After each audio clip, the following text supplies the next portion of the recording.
Assalamualaikum warahmatullahi wabarakatuh. Innal hamdalillah nahmaduhu wa nasta'inuhu wa na'udzubillahi min syururi anfusina wa min sayyiati a'malina. May yahdihillahu fala mudhillalah wa may yudlil fala hadiyalah. Asyhadu an la ilaha illallah wa asyhadu anna Muhammadan abduhu wa rasuluh.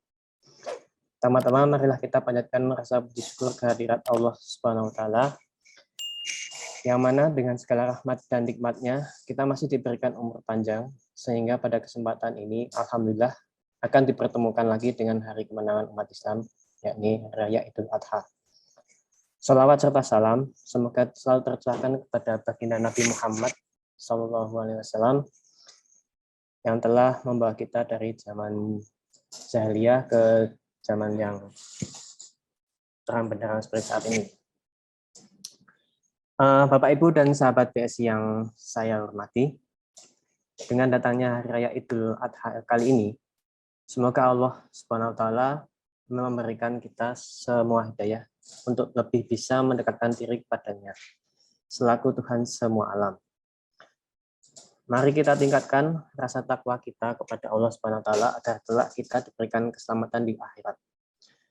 Seperti diketahui, Hari Raya Idul Adha atau kurban merupakan salah satu momen terpenting bagi kaum muslim di segala penjuru dunia. Pada hari inilah umat muslim di segala penjuru dunia melaksanakan sholat sunnah Idul Adha, yang kemudian di hari itu pula melaksanakan penyembelihan hewan kurban yang biasanya di Indonesia berupa kambing, sapi, dan kerbau. Di hari raya Idul Adha, para umat muslim yang dari sisi ekonomi memiliki kemampuan amat diserukan kepada mereka untuk melakukan kurban. Kurban yang berasal dari bahasa Arab yang berartikan penyembelihan memiliki nilai bersejarah dalam Islam. Dan masyarakat Islam melakukan kurban setiap setahun sekali. Allah Subhanahu wa taala berfirman dalam surat Al-Kautsar ayat 2, "Fasholli lirabbika wanhar." Maka dirikanlah sholat karena Tuhanmu dan berkorbanlah. Yang dimaksud berkorban di sini ialah menyembelih hewan kurban dan mensyukuri nikmat Allah. Dalam sebuah hadis diriwayatkan bahwasanya Rasulullah SAW bersabda, barang siapa mempunyai kelapangan atau kejembaran rizki, mampu untuk berkorban tetapi tidak melakukannya, maka janganlah dia dekat-dekat ke musola tempat kami beribadah. Sahabat BSI rahimakumullah, binatang kurban yang disembelih dengan hati yang ikhlas, itu kelak di hari akhir akan ditimbang darahnya, tanduknya, bulunya, dan semua anggota tubuhnya sekaligus akan menjadi saksi baginya.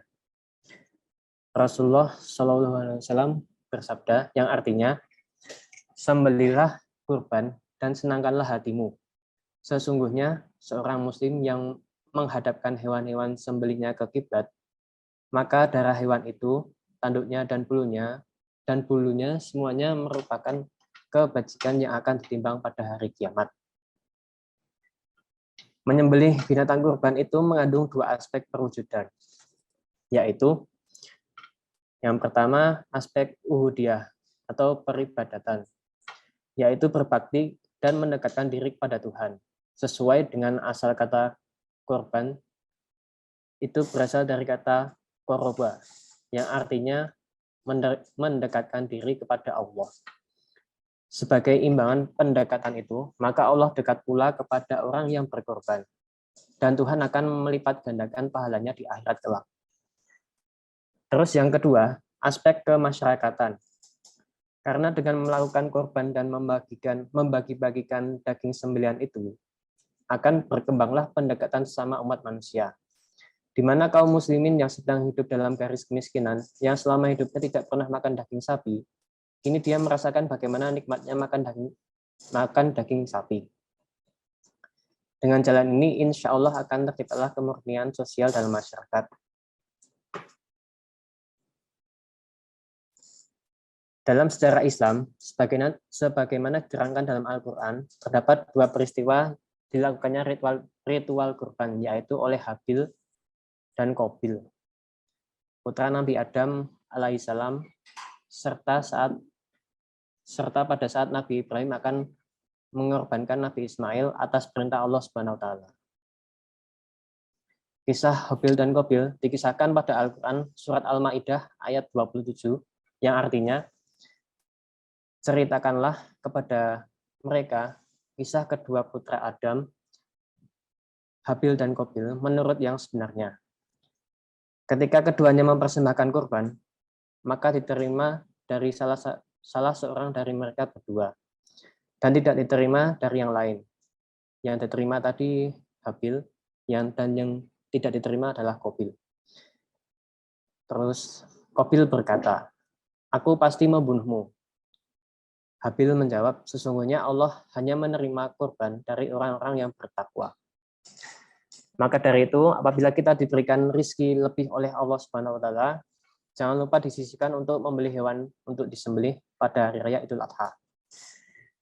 Demikian kultum yang dapat saya sampaikan. Semoga kultum singkat ini berguna bagi para hadirin sekalian dan bermanfaat bagi saya pribadi. Wassalamualaikum warahmatullahi wabarakatuh.